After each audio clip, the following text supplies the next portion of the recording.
এখন আমরা ভাবি আল্লাহ আমাকে ধন দিয়েছেন, অবশ্যই আল্লাহ আমাকে ভালোবাসেন।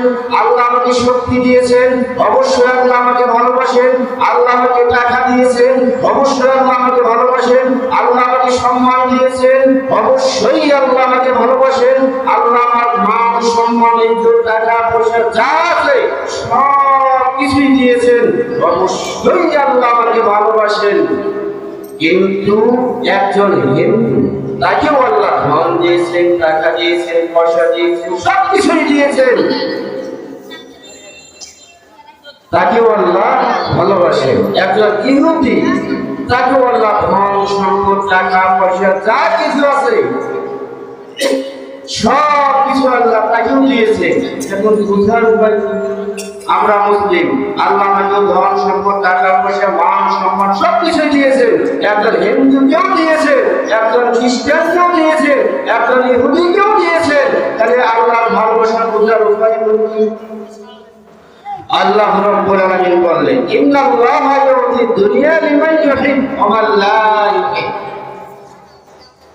আমি আল্লাহ যাকে ভালোবাসি তাকেও দুনিয়া দেই, যাকে ভালোবাসি না তাকেও দুনিয়া দেই। এখন বলুন আল্লাহর ভালোবাসা বুঝবেন কেমন? আল্লাহ ভালোবাসা বুঝবেন কেমনে?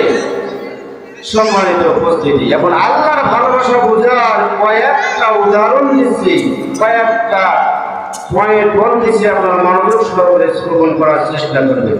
আল্লাহ রাব্বুল আলামিন বললেন সূরাতুল বাকারা, সূরাতুল বাকারা 195 নম্বর আয়াতে আল্লাহ বললেন, ইন্নাল্লাহা ইউহিব্বুল মুহসিনিন।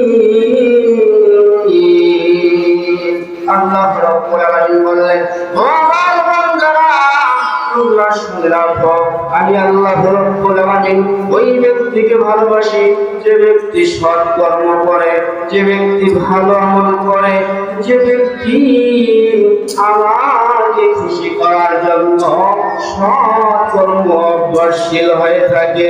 আমি আল্লাহ রাব্বুল আলামিন ওই ব্যক্তিকে ভালোবাসি যে ব্যক্তি সৎ কর্ম করে। কয়টা বললাম? একটা বললাম, যে ব্যক্তি সৎ কর্ম করে, সৎ আমল করে, ভালো আমল করে, আল্লাহ রাব্বুল আলামিন ওই ব্যক্তিকে ভালোবাসেন। আর যে ব্যক্তি ভালো কাজে বাধা দেয়, আল্লাহর দ্বীনের কাজে বাধা দেয়, আল্লাহ বললেন ওই ব্যক্তিকে আমি আল্লাহ রাব্বুল আলামিন কঠিন থেকে কঠিনতম শাস্তি দিব। শুধু